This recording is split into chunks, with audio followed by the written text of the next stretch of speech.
She picked up the phone, listened for 5 seconds, and her face turned white. The man on the other end spoke in a calm voice. "Ma'am, this is the fraud department at your bank. Someone is trying to empty your account. If you don't act now, your money will be gone."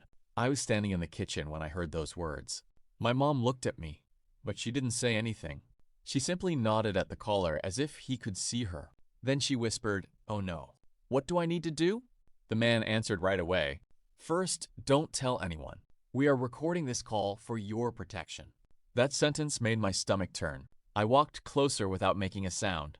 My mom is 64, retired, and lives alone. She trusts people more than she should. A year ago, I would have grabbed the phone out of her hand immediately, but something strange happened before I could move. She frowned. Not because she thought it was a scam, because the caller sounded rude. She pulled the phone away from her ear for a second and muttered, "He talks just like those HOA people." I almost laughed. For the last 3 years, our HOA had made her life miserable. They sent letters for everything. Her trash can stayed outside 10 minutes too long, violation. A flower pot was the wrong color, violation. One Christmas, they measured the height of her decorations and claimed they were 2 inches too tall. She called them scammers every single week. "They don't protect the neighborhood," she always said. "They scare people until they pay." I thought she was just angry. I never imagined those endless fights were about to save her. The man on the phone kept talking. "We need to verify your account. Please read the 6-digit code we just sent you." Mom didn't answer. Instead, she narrowed her eyes exactly the way she did every time an HOA letter arrived in the mail. Then she asked him one simple question. "Can you send me that in writing?" The caller paused. "No, ma'am. This is an emergency." She crossed her arms. "Funny, my HOA always says everything is an emergency too." I looked at her, surprised. The caller became more aggressive. "If you don't cooperate, your bank account will be frozen." Mom slowly smiled. It wasn't a happy smile. It was the smile she always had right before writing another complaint letter to the HOA. Then she said something I never thought I'd hear. "If you're trying to scare me, you'll have to do better than my HOA president." There was silence on the line. The scammer clearly wasn't expecting that answer. Neither was I.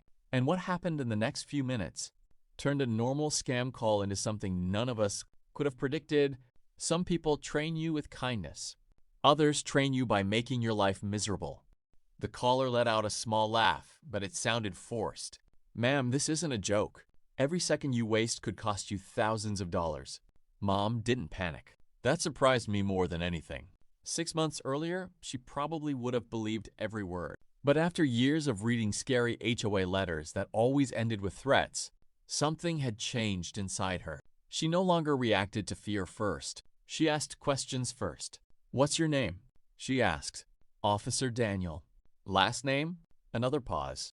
"Daniel is enough." Mom looked at me with one eyebrow raised. I've never met a bank employee who hides his last name.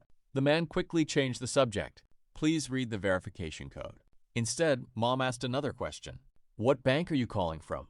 "Our fraud department." I asked which bank. Another pause. He finally gave the name of her bank. Mom smiled again. "I closed that account almost 2 years ago." The room became completely quiet. The scammer recovered fast. "Our records haven't been updated." Mom shook her head. "My records have." Then he became angry. "You are making a very big mistake." She answered without raising her voice. "No, I already made that mistake when I trusted people just because they sounded official." I could tell he was losing control. He started talking faster, trying to pressure her again. "Your social security number has been linked to criminal activity. If you hang up, federal agents may come to your home." Mom actually laughed. A real laugh. "You sound exactly like my HOA board." The caller snapped. "This has nothing to do with your HOA." "Oh, it has everything to do with them," she replied. "They spent years sending fake emergencies and empty threats. After enough of those, you learn to stop being afraid." The man cursed under his breath. Then he hung up. I stared at my mom for several seconds. "How did you know?" She placed the phone on the table. "I didn't." "You sounded completely sure." "I wasn't sure," she admitted. "I was testing him." Honest people answer questions. Scammers just keep pushing. I thought the whole thing was over. I was wrong. Less than 2 minutes later, her phone rang again. Different number. This time the screen showed County Sheriff's Office. Mom and I looked at each other. For just a second, I wondered if the first caller had somehow been telling the truth. Then Mom whispered something that made my heart sink. They're trying again. And this time, they've gotten smarter. The most dangerous lie isn't the first one. It's the one that sounds believable. The phone kept ringing. Mom looked at me, then answered on speaker. A calm voice said, "Good afternoon, ma'am. This is the county sheriff's office. We're following up on a fraud investigation involving your bank account." It sounded much more professional than the first caller. For a second, even I felt unsure. Mom stayed quiet. The man continued, "We believe someone has stolen your identity. We need to confirm some information before we can stop the transfer." Mom asked the same question she had asked before. "What's your full name and badge number?"